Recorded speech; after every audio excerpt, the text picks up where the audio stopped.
சொல்லும் வார்த்தையெல்லாம் குருதேவரின் வார்த்தையன்றி வேறொன்றும் இல்லை. அனைவருக்கும் வணக்கம். கடந்த வகுப்புல நம்ம பார்த்தது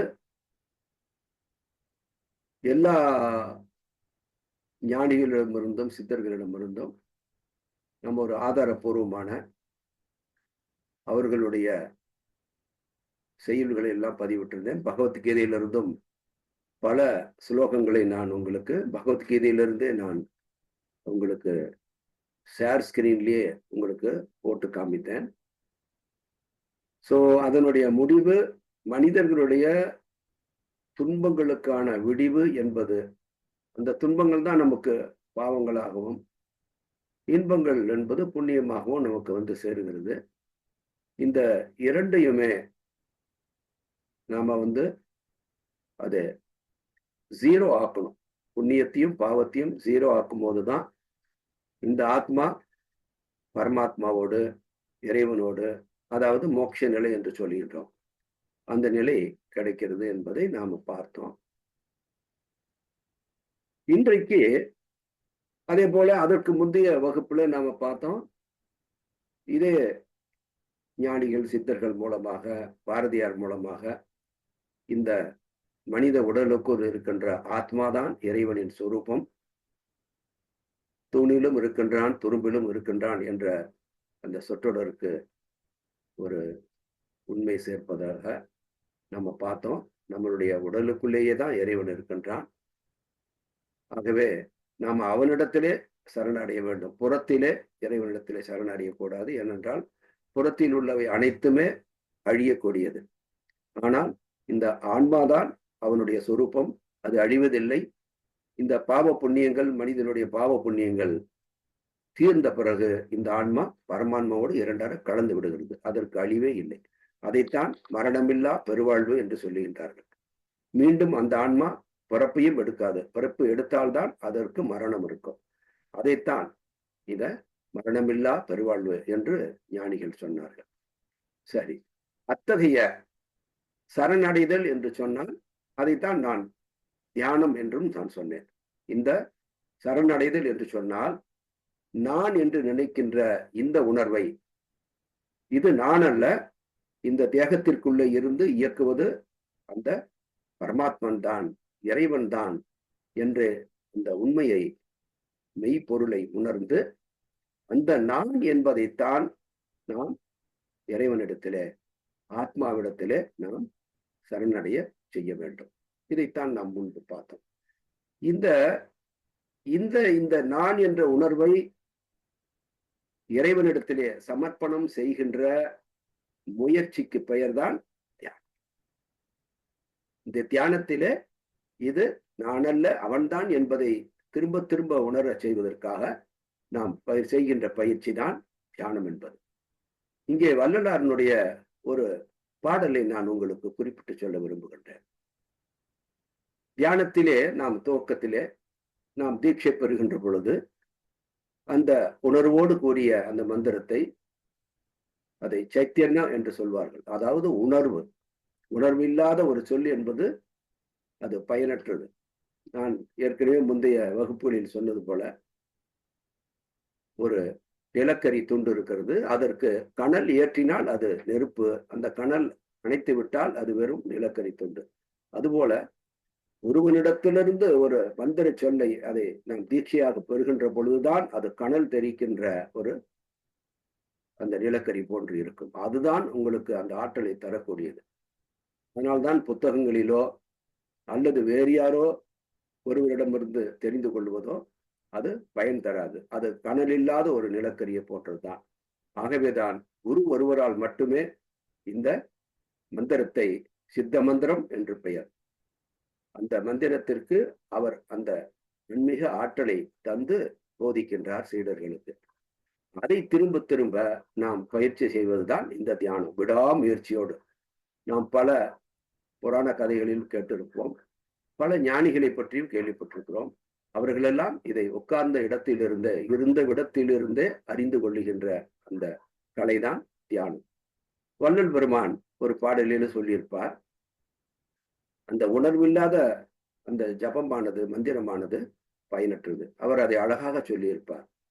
நினைந்து நினைந்து உணர்ந்து உணர்ந்து நெகிழ்ந்து நெகிழ்ந்து அன்பே நிறைந்து நிறைந்து என்று அந்த பாடல் அது மிகப்பெரிய ஒரு பாடல். அதுல சொல்லியிருப்பார். நினைந்து நினைந்து, அதாவது நினைவுபடுத்தி, வேறு நினைவு இல்லாமல் அது ஒன்றையே நினைந்து கண்டினியூவா அதை நினைச்சு கொண்டே இருக்கணும், இடைவெளி இல்லாம. அதனால்தான் ஒரு சொல்லையும் பாருங்கள் 2 முறை சொல்லியிருப்பார். நினைந்து நினைந்து உணர்ந்து உணர்ந்து நெகிழ்ந்து நெகிழ்ந்து அன்பே நிறைந்து நிறைந்து என்று சொல்லியிருப்பார். ஆகவே அந்த நினைவு என்பது உணர்வோடு கலந்திருக்க வேண்டும். அதை உங்களுடைய குரு உங்களுக்கு அதை போதிக்கின்றார். எந்த உணர்வோடு அந்த மந்திரத்தை, வேறு நினைவு இல்லாமல் அந்த உணர்விலே மூழ்கி அந்த மந்திர ஜபத்தை செய்கின்ற பொழுது அது ஒரு மனதிற்குள்ளாரே அது நெகிழ்வை உண்டாக்கும். அங்கே அன்பு நிறைவு, அன்பு நிறைந்து நிறைந்து என்று சொல்லுகின்றார். யார் மீது? அந்த இறைவன் மீது. நான் தான் அவன் என்ற அந்த உணர்வு நிலை, உறவு நிலை அங்கே வளர்கின்ற பொழுது இறைவன் மீது அன்பு ஏற்படுகிறது, இறைவன் மீது பற்று ஏற்படுகின்றது. இதைத்தான் அன்பே நிறைந்து நிறைந்து, இறைவன் மீது இந்த மனமானது அன்பை செலுத்துகின்ற பொழுது அங்கே ஒரு ஆனந்த நிலை உண்டாகி அங்கே ஊற்றிடும் கண்ணீர் அதனால் உடம்பு நனைந்து நனைந்து என்று சொல்லுவார்.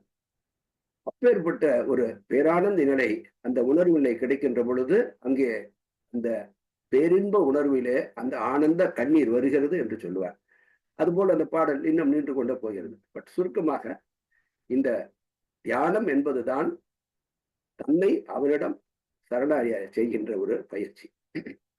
அத்தகைய ஒரு ஆன்மீக பயிற்சியை செய்கின்ற பொழுது இது இறைவனோடு நாம் நெருக்கத்தை உண்டாக்குகின்றோம், நெருங்குகின்றோம் என்று பொருள். இந்த புறவுலகிருந்து மனதை விலக்கி இறைவனை நோக்கி, அகத்திலே வாழுகின்ற ஆத்மஸ்வரூபத்திலே இருக்கின்ற இறைவனை நோக்கி நம் மனம் நெருங்க நெருங்க நெருங்க நெருங்க, உதாரணமாக என்ன நடக்கிறது என்று சொன்னால், ஒரு ஒரு காந்தம் இருக்கிறதுன்னு வச்சுக்கோ, ஒரு இரும்பு காந்தம் சக்தியுடைய ஒரு இரும்பு துண்டு இருக்கிறது.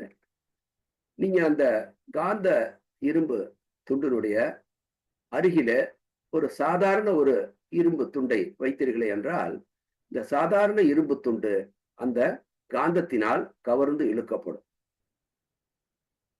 அல்லது நீங்கள் நெருக்கி நெருக்கி நெருக்கி அதை நகர்த்தி செல்கின்ற பொழுது அது ஒரு குறிப்பிட்ட எல்லை வருகின்ற பொழுது அது அதோடு சென்று ஒட்டிக்கொள்ளும்.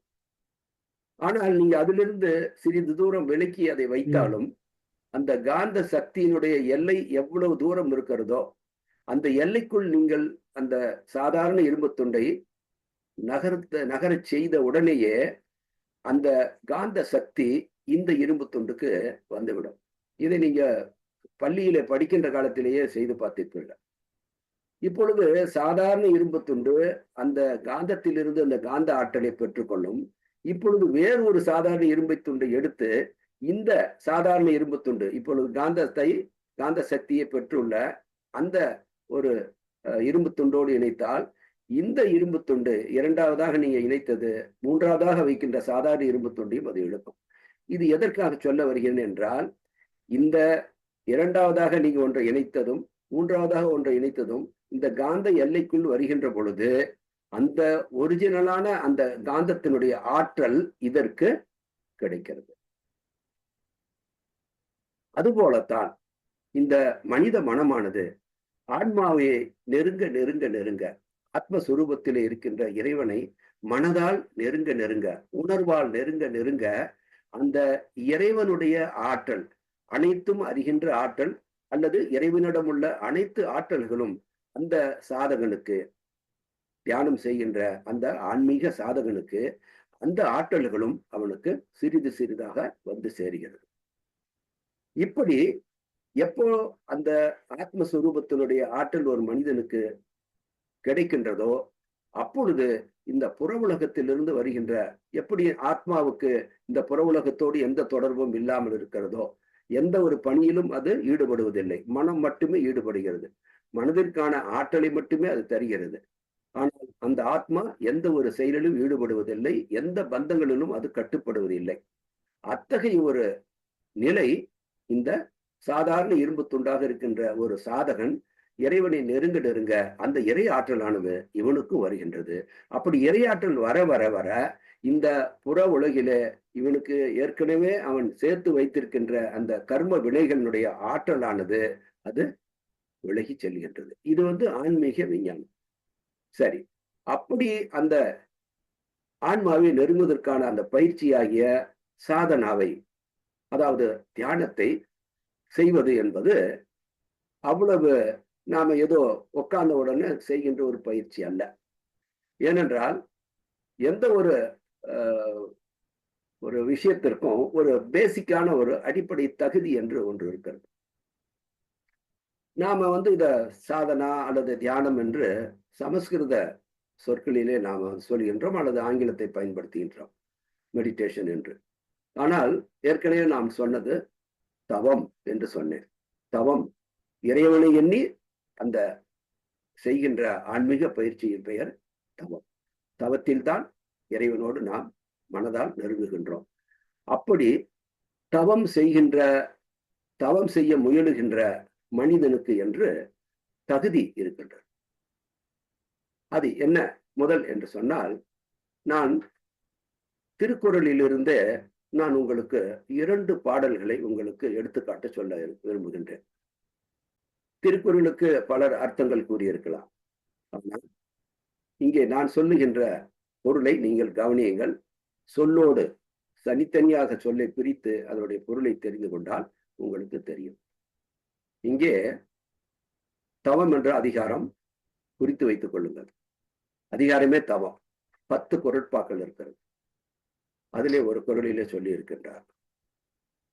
என்ன சொல்லுகின்றார் என்றால், தவம் செய்வதற்குரிய அவனுடைய அந்த இலக்கணத்தை பற்றி சொல்லுகின்றார்.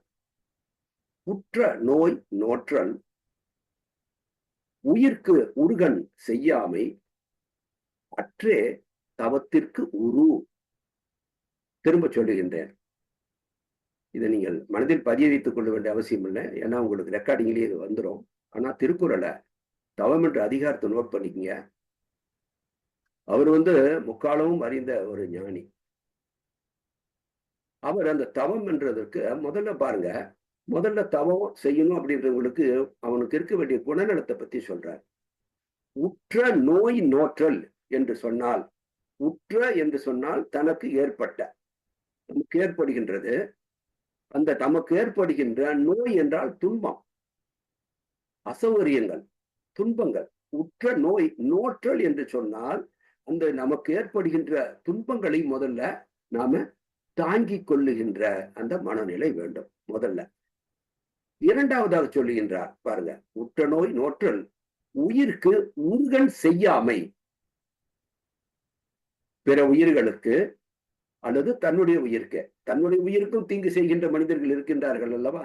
பல தீய பழக்கங்கள் மூலமாக தனக்கே அவர்கள் தீங்கை செய்து கொள்ளுகின்றார்கள். ஆகவே எந்த உயிருக்கு எடுத்தான், எந்த உயிரும் யாருக்கும் சொந்தமானதில்லை. எல்லாமே இறைவனுக்கு சொந்தமானதுதான். எல்லாமே அவன் கொடுத்ததுதான். அந்த தேகம் அவன் தந்ததுதான். அவனிடத்துல இருந்துதான் வந்துச்சு. இந்த மாதிரி தேகத்தையும் இந்த நரம்பு மண்டலத்தையும் இந்த ரத்த ஓட்ட மண்டலங்களையும் இது போன்ற எல்லா உடல் உறுப்புகளையும் ஒரு மனிதனால வடிவமைக்க முடியுமா? முடியாது. உடலையும் முடியாது. உடலுக்குள்ளே இருக்கின்ற மனதை அந்த உடலுக்குள்ளே பொருத்தவும் மனிதர்களால் முடியாது. அதையே இரண்டையும் இயக்குகின்ற பேராற்றலாக இருக்கின்ற ஆன்மாயும் மனிதர்களை தயார் பண்ண முடியாது.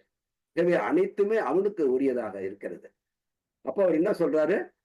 உற்ற நோய் நோற்றல், உயிர்க்கு உருகன் செய்யாம. உங்களுக்கு உயிருக்கும் நீங்க தீங்கு செய்யக்கூடாது. முதல்ல பத்திரமா பார்த்துக்கணும். நம்ம எதிர்வுடைய பாடல்கள் தான் நான் சொன்னேன் உங்களுக்கு.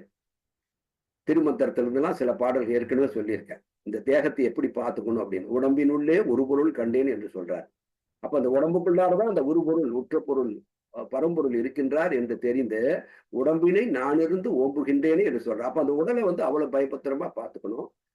அடுத்தது என்ன சொல்றாரு? அதுல உயிருக்கு உருகன் செய்யாமல் போது தனக்கும் ஒரு தீங்கு இழைக்கக்கூடாது, துன்பம் தரக்கூடாது, பிற உயிர்களுக்கும் துன்பம் தரக்கூடாது. இதுதான் பேசிக்னு சொல்றாரு. தவத்திற்கு உரு என்று சொல்றார் பாருங்க. இதுதான் இலக்கணம். தவம் செய்யணுன்றவங்களுக்கு முதல்ல அவங்க தன்னை எதுக்கு தயார்படுத்திக்கணும்னா, இது நான் சொல்றதுக்கு வேறு பொருள் இருக்கான்னு நீங்க பாத்துங்க. நான் சொல்லாக நான் சொல்லிட்டேன். உற்ற நோய் நோற்றல் என்று சொன்னால் தனக்கு ஏற்படுகின்ற துன்பத்தை முதல்ல தாங்கிக் கொள்ளுகின்ற அந்த மனப்பக்குவத்தை எடுத்துக்கொள்ளணும். அடுத்தது பிற உயிர்களுக்கும் தன்னுடைய உயிருக்கும் எந்த தீங்கும் நேராதவாறு வாழ வேண்டும். இந்த பக்குவம் முதல்ல தேவைன்னு சொல்லிட்டார். சோ அப்ப ஒரு தவத்தை செய்கின்ற அந்த முயற்சி மேற்கொள்ள போயிருக்கின்ற ஒரு சாதகன் முதல்ல தன்னை இந்த பக்குவ நிலைக்கு பழக்கப்படுத்திக்கணும். இது நாம கடையில காசு கொடுத்து வாங்குற பொருள் அல்ல. நம்முடைய மனதை பக்குவப்படுத்துவது என்பது நம் கையில தான் இருக்கிறது. எதை நம்முடைய மனதிற்கு நாமே போதிக்கிறோமோ, அகத்தின் மனத்தை அகத்தில் உள்ள மனதிற்கு புறமனமானது போதிக்க வேண்டும். இதை செய்யக்கூடாது, இதை செய்யணும் அப்படின்றதெல்லாம் போதிக்கணும். ஆகவே இந்த குறளிலே அவர் அழகாக முதல்ல பேசிக்கான குவாலிட்டி அப்படின்னு சொல்லிட்டாரு. இரண்டாவது இன்னொரு குறள்ல சொல்றாரு பாருங்க. இது ரெண்டு தான் முக்கியம். இங்க தவத்திற்கு உரு என்ன, தவத்தை செய்வதற்கு அடையாளம், தவம் செய்கின்றவனுக்கு ஒரு அடையாளம் என்னன்னா இந்த பண்பாடு, முதல்ல பண்பு இருக்கணும்னு. ரெண்டாவது என்ன சொல்றாரு பாருங்க. அதாவது தவமும் தவம் உடையார்க்கே ஆகும். சொற்களை நல்லா கவனிச்சிங்க. தவமும் தவம் உடையார்க்கே ஆகும். நான் சொற்பொருள் அப்புறம் சொல்றேன். அடுத்தது அவம் அதனை அகுதி இலார் மேற்கொள்ளுவது. இப்ப நான் ஒரு சொல்லுக்கும் பொருள் சொல்ற பாருங்க. என்ன சொல்றாருங்க? தவமும் தவம் உடையார்க்கே என்று சொல்றார். தவம் உடையார்க்கே ஆகும் அப்படின்னா, தவம் என்பது யாருக்கு கைவரும், யாரால் செய்ய முடியும், அல்லது யார் செய்வதற்குரிய தகுதியை பெற்றவர் என்று சொன்னால் அப்படின்னு சொல்லும்போது தவம் உடையார்க்கே ஆகும்னு சொல்றாரு. அப்போ தவம் உடையார்க்கே ஆகும் என்று சொல்லுகின்ற பொழுது அந்த தவம் உடையார் என்று சொன்னால் தவத்தை செய்கின்றவர் என்று அர்த்தம். அவருக்கு என்னாகும்? அந்த தகுதி உடையவனுக்கு தான் தவம் கைகூடும் அர்த்தம். தவமும் தவமுடையார்க்கே ஆகும். இந்த பொருளை நல்லா புரிஞ்சுக்க. ஏன்னா இதுதான் பேசிக். நம்ம அடுத்தடுத்து தவத்தை பற்றி நம்ம பார்க்க போற விஷயங்களுக்கு இதுதான் பேஸ்மெண்ட். இது அப்ப இங்க ஒண்ணு என்ன சொல்ல வர்றாருன்னா, தவமுடையார்க்கே ஆகும் என்று சொன்னால் அப்ப தவமுடையவர்கள் அவர்களுக்குன்னு தவமுடையவர் யாரு? அப்ப அந்த தவத்தை செய்வதற்குன்னு இப்ப உதாரணமா ஒரு மருத்துவர் என்று சொன்னால் யார் ஒரு மருத்துவராக முடியும் அப்படின்னா, அந்த மருத்துவ படிப்பை படிச்சு அந்த மருத்துவருக்குரிய அத்தனை விஷயங்களும் அவர் பிராக்டிக்கலாகவும் தியரியாகவும் அவர் நன்கு அறிந்தவராக இருந்தாதான் ஒரு நல்ல மருத்துவர். உண்மையா போய் இது அவருக்குரிய குவாலிபிகேஷன். அப்ப அது போல அப்போ மருத்துவருக்கு எதுன்னா மருத்துவ தொழில மருத்துவருக்கே ஆகும் அப்படின்ற மாதிரிதான் இது. அப்ப என்ன சொல்றாரு? தவமும் தவம் உடையார்க்கே ஆகும் அப்படின்னு சொல்லிட்டு அவம் இழுக்குன்னு அர்த்தம். என்னது? அதனை எதனை? தவத்தை அகுதி இலார் மேற்கொள்ளுவது. எது இல்லாதவர்? அந்த இலக்கணம் இல்லாதவர்கள். தவமுடையார்க்கே என்ற அந்த இலக்கணத்தை, தவமுடையவருக்கு உரிய அந்த இலக்கணத்தை இல்லாதவர்கள் அதனை மேற்கொள்ளுவது, அதாவது தவத்தை மேற்கொள்ளுவது அவம் என்று சொல்லுகின்றார். அப்போ என்ன வேஸ்ட்ன்னு அர்த்தம். அவம் என்று சொன்னால் இழுக்கு மட்டும் இல்ல, அது வேஸ்ட் ஆஃப் டைம். அதனால ஒரு பயனும் இல்லைன்னு அர்த்தம். அப்போ இங்க இந்த ரெண்டு குறள்ல சொல்லப்பட்ட விஷயங்களை இத துவக்கத்திலேயே சொல்லியிருப்பாரு. இந்த ரெண்டு குறளை தவத்தை பத்தி பல விஷயங்கள் சொன்னாலும் இந்த இரண்டை நம்ம மிக கவனத்துல வச்சுக்கணும்.